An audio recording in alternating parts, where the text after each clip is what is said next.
Good evening. 5 jurors at the coroner's inquest have ruled Chantel Moore's death was a homicide.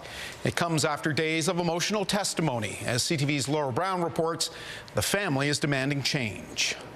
If we can take those recommendations and we can move forward with them, then we're going in the right direction. The family of Chantel Moore heard the words they say they needed, that Moore's death was a homicide. It's a ruling that a jury of 5 came to at the coroner's inquest looking into the circumstances surrounding her death.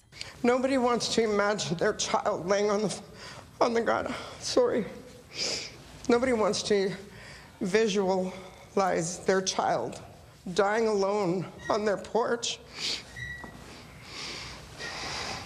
That's what I've been through this week. Moore was shot and killed during a wellness check in the early morning hours of June 4th, 2020. The constable who shot her testified he went to Moore's apartment after a 911 call from an ex-boyfriend concerned about Moore's safety. When he arrived, Moore was asleep and he knocked on the window and shone a flashlight into the apartment.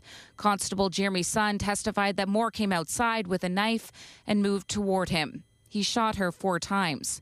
I hope that this was able to bring them answers. If there's anything I can do, at least if I could have brought the family some answers that they were looking for, then the inquest was successful.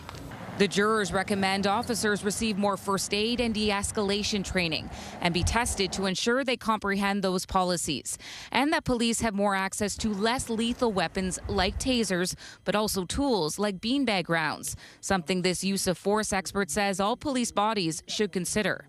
The goal in all of this is providing officers the tools they need to hopefully safely resolve incidents without having to use lethal force. The jury also recommended that police take serious steps in repairing the mistrust Indigenous communities have for officers, like hiring liaisons between communities and policing forces. We have Chantel's daughter today, like she sees a guy in uniform, she sees a cop. This little girl is terrified. This week has demonstrated in full, again, the need for an Indigenous-led process. The Commissioner on Systemic Racism will be including this case in her final report due in September. The province has 6 months to review and respond to the recommendations. Laura Brown, CTV News, Fredericton.